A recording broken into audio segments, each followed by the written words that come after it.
शुरुआत करते हैं पहली बड़ी खबर से, जहां बांग्लादेश में हो रहा आम चुनाव इस बार बेहद खास और निर्णायक माना जा रहा है। शेख हसीना के सत्ता से हटने के बाद ये पहला बड़ा चुनाव है जिसमें अवामी लीग मैदान में नहीं है। मुकाबला मुख्य रूप से बीएनपी और जमाते इस्लामी गठबंधन के बीच सिमटा है। साथ ही 84 सूत्रीय सुधार पैकेज पर जनमत संग्रह भी हो रहा है, जिसमें मतदाता वोट डालेंगे और कड़ी सुरक्षा और तनावपूर्ण माहौल के बीच उत्साह भी दिख रहा है। अनिर्णित मतदाता, मतदान प्रतिशत और महिला बुजुर्ग भागीदारी नतीजों पर असर डाल सकती है। ये चुनाव ऐसे समय में हो रहा है जब बांग्लादेश पिछले 1.5 साल से राजनीतिक उथल पुथल और हिंसा के दौर से गुजर रहा है। छात्र आंदोलन के बाद सत्ता परिवर्तन हुआ, अंतरिम सरकार बनी और अब जनता स्थायी सरकार चुनने जा रही है। बीएनपी ने तारिक रहमान को प्रधानमंत्री पद का चेहरा बनाया है, जो लंबे निर्वासन के बाद लौटे हैं और संस्थागत सुधार और कानून व्यवस्था बहाली का वादा कर रहे हैं। दूसरी ओर जमात-ए-इस्लामी, जिस पर पहले प्रतिबंध था, अब नए गठबंधन के साथ मजबूत दावेदारी पेश कर रही है। विश्लेषकों का कहना है कि शुरुआत में बीएनपी को बढ़त दिख रही थी, लेकिन अब मुकाबला काफी करीबी नजर आ रहा है। कई सीटों पर सीधे टक्कर की स्थिति बन चुकी है। चुनाव आयोग के मुताबिक 299 संसदीय सीटों पर सुबह से मतदान शुरू होगा और शाम तक चलेगा। इस बार बैलेट पेपर से वोटिंग होगी और हर मतदाता 2 वोट डालेगा। इस संसदीय चुनाव के लिए दूसरा संवैधानिक सुधारों पर जनमत संग्रह के लिए करीब 12 करोड़ से ज्यादा मतदाता वोट देने के पात्र हैं। 50 से अधिक राजनीतिक दलों के उम्मीदवार मैदान में हैं, जबकि बड़ी संख्या में निर्दलीय प्रत्याशी भी किस्मत आजमा रहे हैं। सुरक्षा के लिए रिकॉर्ड स्तर पर बल तैनात किया गया। बड़ी संख्या में विदेशी पर्यटक भी निगरानी करेंगे। मतदान से पहले कई इलाकों में तनाव, हमले और हथियार जमा न होने की खबरों ने प्रशासन की चिंता बढ़ाई है। बीएनपी और जमात गठबंधन के बीच मुकाबला, 84 सूत्रीय सुधार पैकेज पर जनमत, अनिर्णित मतदाता, परिणाम गणित बदल सकता है, युवा और महिलाएं निर्णायक वोटर साबित। चुनाव का पहला बड़ा फैक्टर है अनिर्णित मतदाता। अलग अलग सर्वे बताते हैं कि बड़ी संख्या में वोटर आखिरी समय तक फैसला नहीं कर पाएंगे। अवामी लीग के पारंपरिक समर्थकों के अलावा एक बड़ा वर्ग ऐसा है जो नई राजनीतिक स्थिति को देखते हुए विकल्प तलाश रहा है।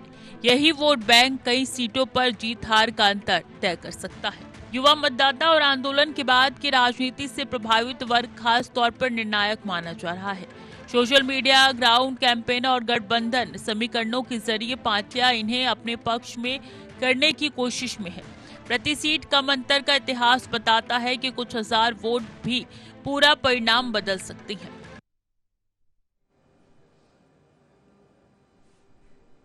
अब बात चुनाव के दूसरे अहम फैक्टर मतदान प्रतिशत की। इस बार वोटिंग के साथ जनमत संग्रह भी जुड़ा है, जिससे पूरी प्रक्रिया लंबी होने की संभावना है। मॉक ड्रिल में संकेत मिलेंगे कि एक वोटर को समाने से ज्यादा समय लग सकता है। ऐसे में टर्न आउट निर्णायक भूमिका निभाएगा। विश्लेषकों का मानना है कि ज्यादा मतदान बीएनपी गठबंधन के पक्ष में जा सकता है, जबकि कम मतदान कैडर आधारित जनमत गठबंधन को बढ़त दे सकता है। लंबी कतारें और सुरक्षा जांच भी असर डाल सकती है। विश्लेषण संस्थाओं की रिपोर्ट में स्पष्ट किया गया है कि मतदान प्रतिशत और चुनावी नतीजों के बीच सीधा संबंध बन सकता है। अनुमान है कि यदि वोटिंग 65 से 68% के आसपास रहती है तो बीएनपी खेमे को बहुमत हासिल करने का मार्ग खुल सकता है। वहीं अगर मतदान केवल 55% के आसपास सिमट गया तो जमात नेतृत्व वाले गठबंधन को बढ़त मिल सकती है। इसका मुख्य कारण जमात का मजबूत संगठनात्मक ढांचा और बूथ स्तर तक सक्रिय कैडर नेटवर्क माना जाता है। कम मतदान की स्थिति में संगठित वोट बैंक अधिक प्रभाव डालता है, इसलिए सभी राजनीतिक दल अपने समर्थकों को हर हाल में बूथ तक पहुंचाने और मदद सुनिश्चित करने पर विशेष जोर दे रहे हैं। तीसरा अहम फैक्टर महिलाओं और बुजुर्गों की मतदान में भागीदारी है। लंबी मतदान प्रक्रिया, 2 बैलेट पेपर और कड़ी सुरक्षा जांच के कारण कतारें लंबी होने की संभावना बनी हुई है। इससे कमजोर वर्ग के मतदाता, खासकर बुजुर्ग और महिलाएं, बीच में ही मतदान केंद्र छोड़कर घर लौट सकते हैं। कुछ सर्वेक्षणों के मुताबिक पिछले महीनों में महिलाओं के बीच मतदान को लेकर अनिश्चितता बढ़ी है। यदि उनकी भागीदारी कम रही तो इसका असर सीधे सीटों के परिणामों पर देखने को मिल सकता है। कई क्षेत्रों में महिला वोट ने पहले भी निर्णायक भूमिका निभाई है, इसलिए चुनाव आयोग और प्रशासन के लिए ये चुनौती बनी हुई है कि मतदान प्रक्रिया को तेज, सुगम और सुरक्षित बनाया जाए ताकि सभी वर्ग के मतदाता अपने अधिकार का इस्तेमाल कर सके। कम मतदान से जमात गठबंधन बढ़त, महिलाएं बुजुर्ग निर्णायक वोटर साबित होंगे। सभी केंद्रों पर सुरक्षा और हाई अलर्ट, मतदान का महत्व, मतदाताओं में उत्साह। चुनाव से पहले सुरक्षा एक बड़ी चिंता का विषय बनी हुई है। कई मतदान केंद्रों पर हाई अलर्ट रखा गया है और प्रशासन ने किसी भी अप्रिय घटना को रोकने के लिए विशेष तैयारी की है। राजनीतिक हिंसा, हमलों और हथियारों की बरामदगी की खबरें के बीच सुरक्षा व्यवस्था में मजबूत करने के लिए रिकॉर्ड संख्या में सुरक्षा टीमें भी तैनात की गई है। पुलिस बल की कमी और संवेदनशील इलाकों में बढ़ते तनाव को ध्यान में रखते हुए अतिरिक्त इंतजाम किए गए हैं। हाल के दिनों में नेताओं पर हमले और झड़पों की घटनाओं ने माहौल को और भी ज्यादा संवेदनशील बना दिया है। प्रशासन का दावा है कि मतदान पूरी तरीके से शांतिपूर्ण तरीके से संपन्न कराया जाएगा और किसी भी गड़बड़ी पर तुरंत कार्रवाई सुनिश्चित की जाएगी। इसके बावजूद जनता में चुनाव को लेकर जोश और उत्साह साफ दिखाई दे रहा है। बड़ी संख्या में मतदाता अपने गृह जिलों की ओर लौट रही हैं, जिससे रेलवे स्टेशन, बस अड्डे और फेरी घाटों पे भी काफी ज्यादा भीड़ देखने को मिल रही है। इलाकों में मतदान का माहौल त्योहार जैसा महसूस किया जा रहा। वहीं अवामी लीग के बाइकॉट की जोखिम भी बना हुआ है। विशेषज्ञों का मानना है कि अगर शहरी वोटर घरों में रह गए और संगठित ग्रामीण वोट सक्रिय रहे तो चुनाव परिणाम का संतुलन काफी हद तक जो है वो संवेदनशील हो सकता है और बदल सकता है। ऐसे में आज का दिन केवल मतदान का नहीं बल्कि आने वाले राजनीतिक दिशा का निर्णायक संकेत भी देगा। बांग्लादेश का मौजूदा आम चुनाव कई मायनों में ऐतिहासिक और निर्णायक माना जा रहा है। पहली बार अवामी लीग के बिना बड़ा चुनावी मुकाबला हो रहा है, जहां बीएनपी और जमात गठबंधन आमने सामने है। इसके साथ संवैधानिक सुधारों पर जनमत संग्रह भी इस प्रक्रिया को और अहम बना रहा है।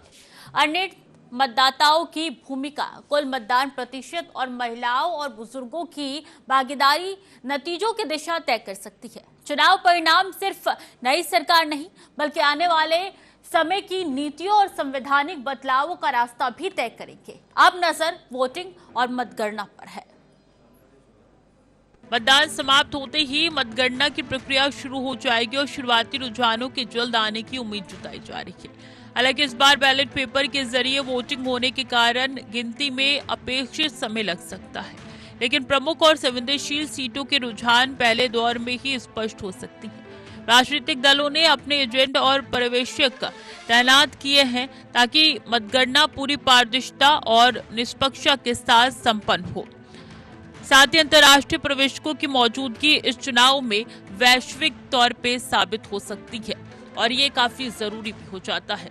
लेकिन प्रमुख और संवेदनशील सीटों के रुझान पहले दौर में ही स्पष्ट हो सकते हैं। राजनीतिक दलों में अपने एजेंट और पर्यवेक्षक तैनात किए गए ताकि मतगणना पूरी पारदर्शिता और निष्पक्षता के साथ संपन्न हो। साथ ही अंतर्राष्ट्रीय पर्यवेक्षकों की मौजूदगी इस चुनाव को वैश्विक नजरों में और अधिक महत्वपूर्ण बना रही है। अब सबकी निगाह इस पर टिकी है कि इस जन आदेश से स्थिर सरकार का निर्माण होगा या फिर गठबंधन राजनीति का नया दौर शुरू होने वाला है। संवैधानिक सुधार पैकेज पर जनमत संग्रह इस समय चर्चा का प्रमुख विषय बना हुआ है। 84 बिंदुओं वाले इस पैकेज को हाल ही में ही छात्र आंदोलनों के बाद तैयार किए गए सुधार एजेंडे से जोड़ा जा रहा है। मतदाताओं को इस महत्वपूर्ण मुद्दे पर है या नहीं, ये अपना मत ही वो साफ तौर पे दे के बता पाएंगे।